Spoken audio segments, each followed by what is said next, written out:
One Love family, what's up? Jesse Tree here. Hope you're having a beautiful day.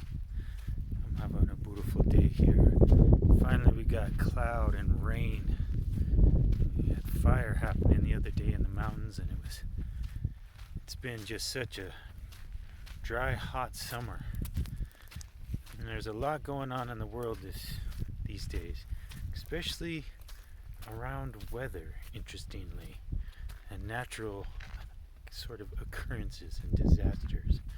And just wanted to speak a little bit about some of the things I think might be going on, about the Mandela effect, climate control and weather manipulation, the weaponization of food and weather and psychology, multiple timelines, and heaven on earth. So thanks for joining. If you like this, please hit the like or subscribe, or join my Instagram, my Facebook, send me a little love, check out my Etsy shop and buy some herbs for yourself, or hit me up for a cleanse so I can continue to support this kind of content and bring you the best. I want to get better and better with sharing content and sharing messages towards a brighter day. So, what I think is going on is a great many number of things simultaneously. On the one hand, with respect to weather, we had the whole incidents in Maui.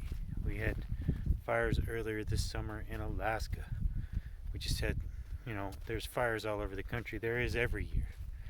But all over the world, there's also an earthquake in Morocco. There is a hurricane in Southern California. More hurricanes pumping off the Gulf. And the powers that be are screaming, global warming, global warming. Now, I want to punctuate that my stepdad was one of the world's foremost climatologists and studied global warming for years. He was an advisor to President Bill Clinton. We grew up in a household where even in like the 90s, he was talking about fuel efficiency for cars and trying to be forward thinking about climatology. As a permaculturalist, I've learned that carbon isn't the problem. This is a carbon-based life planet. The problem is the proper sequestration of carbon and the way in which, through agriculture, we have been desertifying the planet and having more carbon atmospherically than inert in the ground and in the bodies of plants and animals. So part of this story has to come back around to our agricultural methods and reforesting the planet, because a typical acre of forest creates more food, more diversity of food, and sequesters more carbon than any field of monocropped anything, organically grown or otherwise. So that's one piece of this. The other thing is something that the U.S. government has been exploring for a very long time, since the days of Nikola Tesla. They, employed him to create a weather, or sort of like an electric death ray kind of weather and various other things, called what's been created as the High Altitude Auroral Research Program, or HARP. So that's been already going on for many decades, 100 years. They've also been, of course, doing chemtrails, which it's now very well vetted that that's actually what they're doing. They even have governmental websites about it. Essentially, geoengineering, that, you know, they need to put all these particles of aluminum and things in the air to reflect the sun. And it is now also starting to be understood that the sun is very much responsible for a lot of our weather patterns here on the Earth. And in 1996, NASA and a bunch of the astronomy community was very excited because the sun stopped burning hydrogen and started burning helium, which is like a higher frequency light. So this plays into this larger picture too, because we've actually been in a higher frequency since 1996 of light from the sun. Simultaneously, our planet has been, and our solar system has been out on the edge of the ellipse of our galactic orbit. And in 2012, what happened was our return back towards the galactic center and the galactic sun. And our planet is being washed with waves of light that are pinging the Schumann resonance and spiking the Schumann resonance, which, if you don't know what that is, it is the pulse of the Earth. It was something they had to put into astronauts' spacesuits, because they would go out into space and start hallucinating like aboriginal glyphs and all these things, and, you know, kind of losing their minds a little bit, because this base frequency is something all of our bodies, everything on the planet, entrains to. And it's been at 7.8 some hertz for as far as it's been measured. But in recent years, it has been pinging. It got even up into 120 something right around 2019. I remember just this last week, we got up into the 60s and the 40s in hertz of the Schumann resonance. So you can see there's a lot of factors at play that are going on here. We have human beings trying to manipulate the weather. We have this story of the carbon and what's going on with the carbon cycle. We have the solar weather, the Schumann resonance. There's a lot of things that are changing what's going on the planet. And there's also many prophecies about, you know, sort of like the end times prophecies, or, you know, this idea that kind of like the antediluvian flood that changed the face of the planet, and a lot of maybe our understanding of our story and our history. The story of Atlantis, you know, that was told to us by Plato, the story of what the Egyptians knew and the megalithic buildings that were built all over the planet. You know, it's a lot more complex a history than we're told at school. And, you know, this school education was started by the Rockefellers. And it's always been the case that the people that win the wars and run the things write the books that we're educated with. So there's a whole bunch of history and part of our past that is not, you know, well known and is not in the common way of thinking. So this all leads into something else called the Mandela effect. And this is something that even quantum physicists are looking at, because, you know, it started with Nelson Mandela, you know, who was the first president of Africa. But many people, millions of people, remember that Mandela was killed in captivity during apartheid. And yet, he certainly was the first president of Africa. So there's many instances of the Mandela effect, little silly things like the movie Field of Dreams, where Kevin Costner says, I completely remember him saying the quote, "If you build it, they will come." But if you check on Google today or watch the movie today, it says, if you build it, he will come. There's also little things like Fruit of the Loom.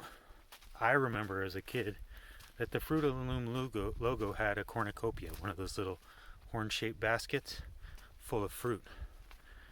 But if you research it online on Google, it will say it never had a cornucopia. It was always just a pile of fruit. So there's hundreds, if not thousands, of instances of this where masses amount of people have different recollections of the past and what happened, and they, there's consistency within, a vast population of this memory. So the thinking is that there are parallel timelines going on simultaneously. And that with respect to quantum physics, there's that whole thing of like, if you look for a wave, you'll see a wave. If you look for a particle, you'll see a particle in the double slit experiment, because they were trying to figure out whether light was a wave or light was a particle. They found that it mattered what you were looking for and the way that mind creates reality. I'm going to turn around here. So, this is especially the case when many of us concentrate on a reality simultaneously. There's the whole sort of philosophical physics experiment of Schrodinger's cat, where the idea is, and this is just like a sort of philosophical exercise, that if you put a cat in a box and you put radioactive isotopes in that box, and you had more than one person there when they opened the box, the cat would be both alive and dead.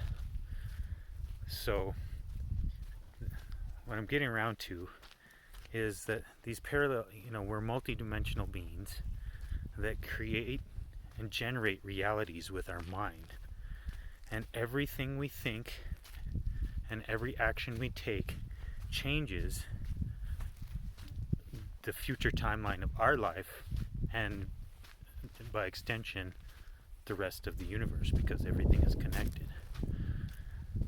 Especially though when we concentrate on things together. And so the thinking is, with this Mandela effect, is that those two timelines of Mandela both being killed and him becoming the president were running simultaneously, and we kind of jumped from one timeline to another. And it's real head scratcher, but if you think about it, it makes a ton of sense. That in mass, people could put their manifestational concentration on a reality, have it be real, and another mass group of people have another reality being focused on, and they sort of coalesce. So I think this is part of the story of what's happening in our times. There is sort of the elites who seek to control us through the food system, through weather manipulation, through pharmaceuticals, through education, inculcation, economics, war.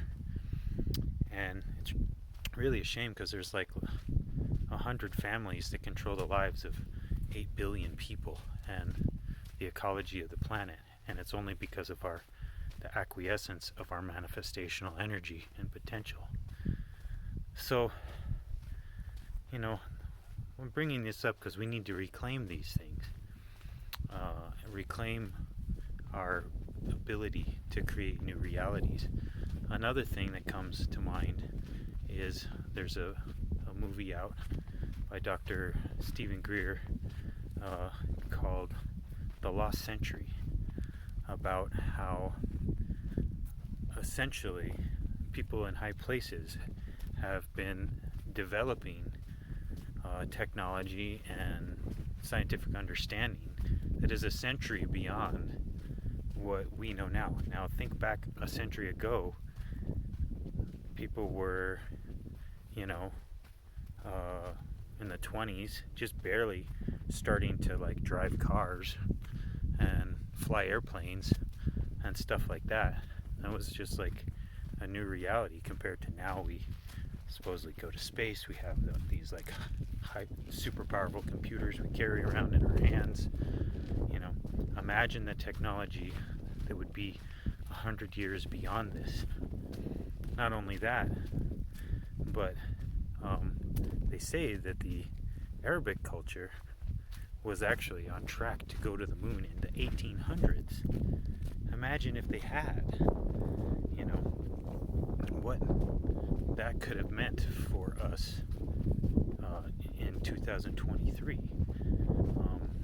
The fact that people like Nikola Tesla have created free energy, but not just him. There's been hundreds of people who have created all manner of free energy devices. The wisdom of our ancients, the people who created these megalithic cities all over the world. They're off the coast of Japan, they're in Bosnia, they're in Egypt, they're in Mesoamerica. They just with LiDAR found a city underneath the forest in Mesoamerica that was as big as Los Angeles. Millions of people living in giant stone structures. How did they move all those stones? What kind of technology did people in the past have?